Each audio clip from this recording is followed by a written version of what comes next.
안녕하세요. 나의 소리책갈피 소리내어 읽다입니다. 이번 시간에는 나의 내면을 돌보고 성장시키는 가장 확실한 방법을 알려드리려고 합니다. 정말 확실하고 쉽긴 한데 매일 실천하기가 좀 어려울 수 있습니다. 그런데 이게 습관이 되면 뭐 그렇게 어려운 일도 아닙니다.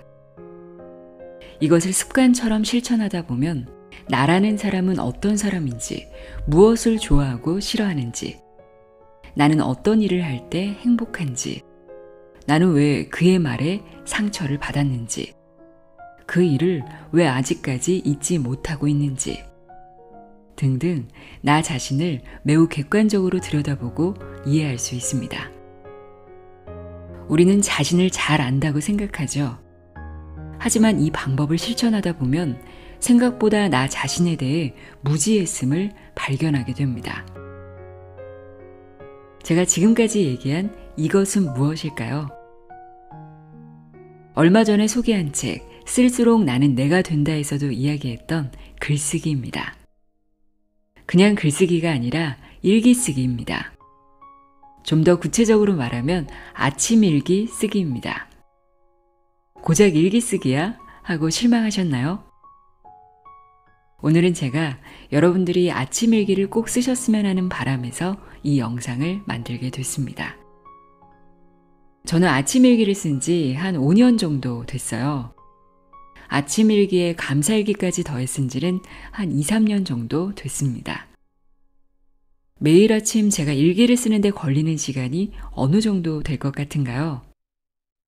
그렇게 많은 시간이 걸리지 않습니다. 짧게는 5분, 평균 한 10분 정도 걸립니다. 가끔 마음을 정리하다 보면 길게 쓰는 날도 있지만 평균적으로는 10분이 채 걸리지 않는데요. 평소 일어나는 시간보다 10분에서 20분 정도만 일찍 일어나면 충분히 실천할 수 있습니다. 저는 컴퓨터 키보드로 글을 쓰는 게 익숙해서 네이버 메일에서 4개 쓰기를 이용해서 일기를 쓰고 있는데요. 일기를 다이어리에 직접 손으로 펜으로 쓰는 걸 좋아하는 분들은 좀 더 시간이 걸리겠죠. 요즘 스마트폰으로 일기를 편하게 쓸 수 있는 앱들도 많이 있더라고요. 자신에게 맞는 편한 방법을 찾아서 꾸준히 실천하는 게 중요합니다. 일기 내용은 단순히 어제 어떤 일이 있었는지, 무슨 일을 했는지가 아니라 내가 어제 겪었던 경험을 통해 느낀 감정이나 지금 이 순간의 기분, 아이디어 등을 적습니다. 그리고 오늘 하루를 어떻게 보내고 싶은지 다짐을 쓰고 이루고 싶은 목표나 그 목표의 진행 상황을 적기도 합니다. 마지막에는 감사한 일들을 찾아 적습니다. 이렇게 아침 일기를 쓰고 하루를 시작하면 하루의 질이 정말 달라집니다. 현재 일기를 쓰고 있는 분들은 공감하실 거예요. 쓴 날과 안 쓴 날의 차이를 확실하게 느낄 수 있습니다. 별 의미 없이 느껴졌던 하루도 일기를 씀으로써 가치 있는 하루로 기록되기도 합니다. 그러다 보니 저의 아침 루틴에서 일기 쓰기는 이제 빠질 수 없는 것 중 하나가 되어버렸습니다. 그렇다면 제가 일기 쓰기를 원래 좋아했냐? 그건 절대 아닙니다. 오히려 싫어했어요. 일기 쓰는 것 자체가 좀 어렵게 느껴졌습니다. 초등학교 때 방학 숙제로 꼭 일기 쓰기가 있었잖아요. 방학이 끝나는 날, 마지막 날 몰아서 한 번에 일기를 쓰기도 했고요. 성인이 되어서도 예쁜 다이어리를 장만해서 올해는 꼭 일기를 써야지 해놓고 늘 작심삼일에 그치고 말았습니다. 그랬던 제가 지난 영상에서도 말했었죠. 힘들었던 시간에 거의 본능적으로 글을 쓰기 시작했습니다. 오늘 하루를 또 어떻게 보내야 할까? 나는 왜 맨날 이 모양이지? 이런 생각들로 가득할 때 그 답답한 마음을 나 자신에게 털어놓듯이 글을 쓰게 되었고 그 글쓰기가 자연스럽게 아침 일기가 됐습니다. 언젠가부터 나의 마음을 들여다보는 마치 나와 대화하는 시간으로 느껴지더라고요. 일기 쓰기는 나를 마주하는 시간입니다. 우리는 나 자신과 만나는 시간이 필요합니다. 단지 혼자 있다고 해서 나를 만날 수 있는 건 아니죠. 꼭 아침이 아니어도 좋고 일기가 아니어도 좋습니다. 매일 나 자신을 돌보는 시간이 잠깐이라도 있어야 한다고 생각합니다. 되도록이면 가장 쉽고 효과가 확실한 일기 쓰기를 추천합니다. 일기 쓰기가 막연하게 느껴지는 분들에게 도움이 될 만한 책이 있어 읽어드리려고 합니다. 엘프리다 밀러 카인츠 박사의 직관력은 어떻게 발휘되는가입니다. 이 책에서 일기 쓰기는 쓰면서 생각하는 것이고 이것은 직관적 지능 개발의 훌륭한 도구라고 말합니다. 다시 말해 일기를 쓰면 직관력도 좋아진다는 얘기죠. 이 책에 일기를 어떻게 쓰면 좋은지 감사일기 쓰는 법까지 자세히 소개되어 있어 그 내용 읽어드립니다. 직관력은 어떻게 발휘되는가입니다.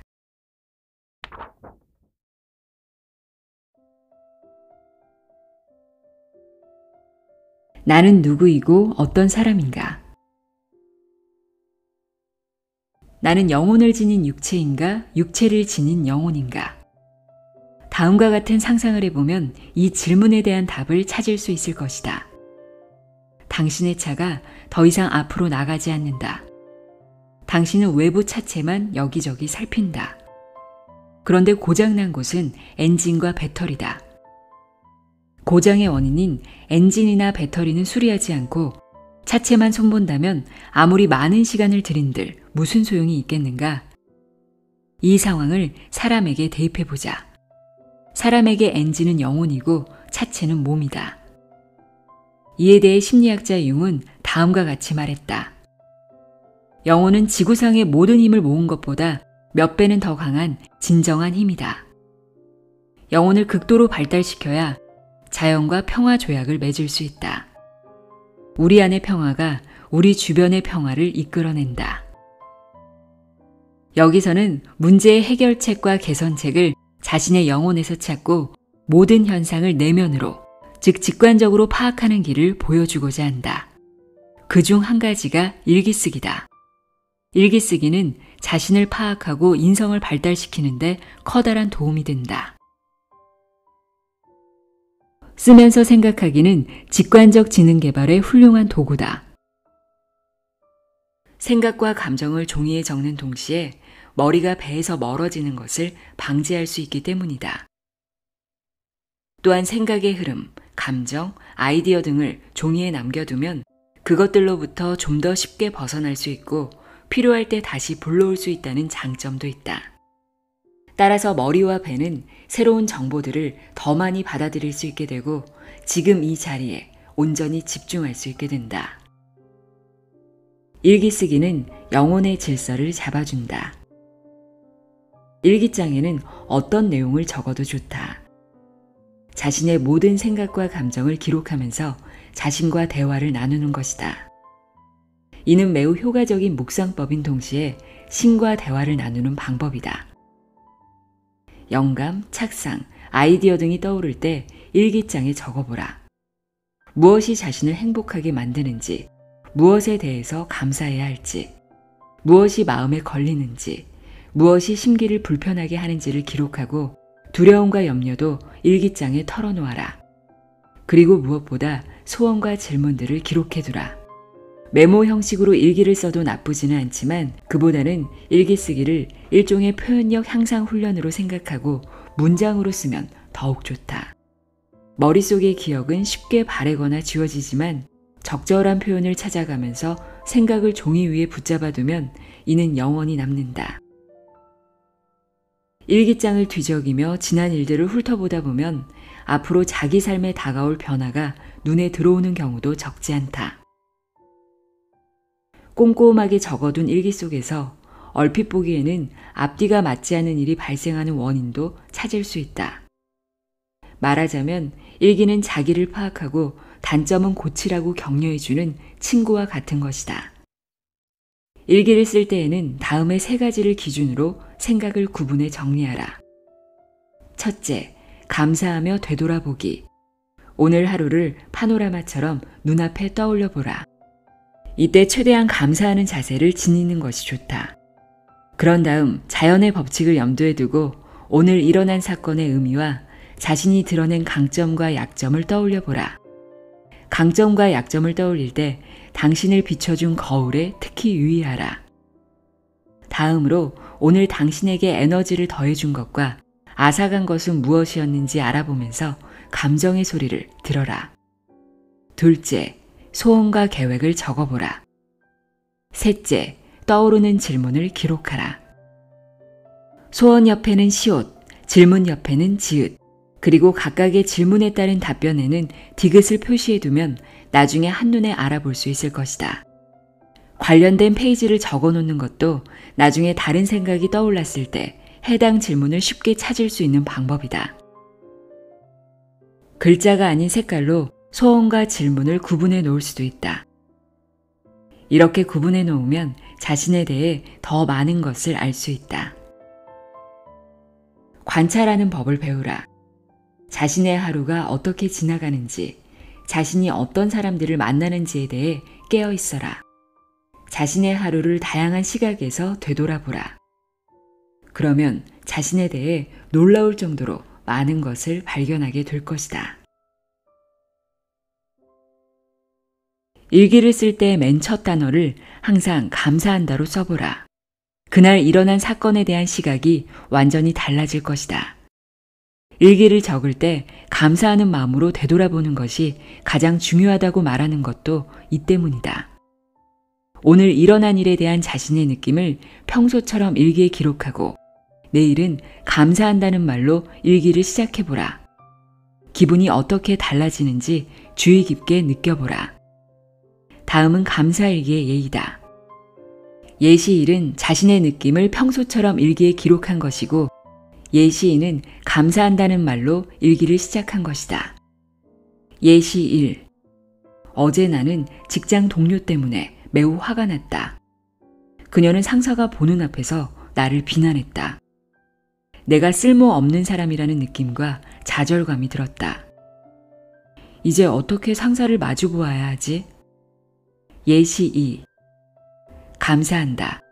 어제 직장 동료와의 싸움을 통해 배울 기회가 주어진 것에 감사한다. 그녀가 내게 보여준 것은 무엇이었을까? 나도 최근에 누군가를 비난한 적은 없던가? 그렇다. 지난 주말 나는 친구들이 보는 앞에서 남편을 비난했다. 그 사실을 깨달을 수 있게 된 것에 감사한다. 앞으로는 특히 다른 사람을 대할 때 사랑으로 건설적으로 대하도록 주의해야겠다. 표현의 차이가 느껴지는가? 감사라는 단어가 들어간 문장에 익숙하지 않아서 아직은 이상하게 보일 수도 있을 것이다. 자신의 하루를 감사의 표현으로 기록해보고 그때 어떤 느낌이 드는지에 주의를 기울여보라. 어떤 일에 대해 감사할 수 있다는 것 때문에 아마 좋은 느낌이 들 것이다. 그렇지만 남편의 변덕, 아이들의 지나친 장난에도 감사해야 할까?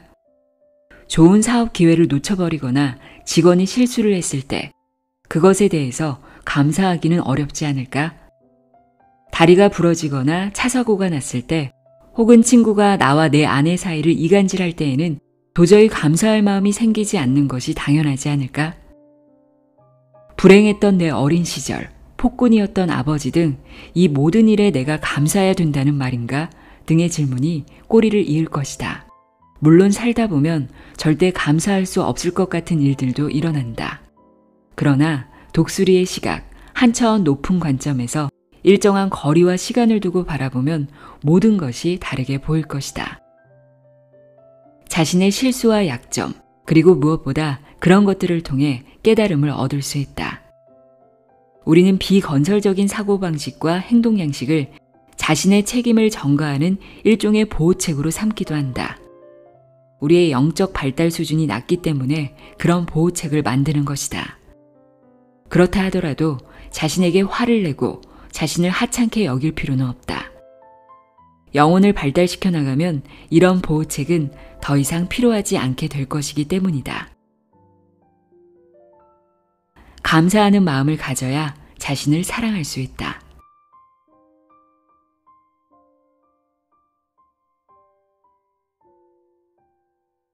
나의 소리책 갈피 소리내어 있다였습니다.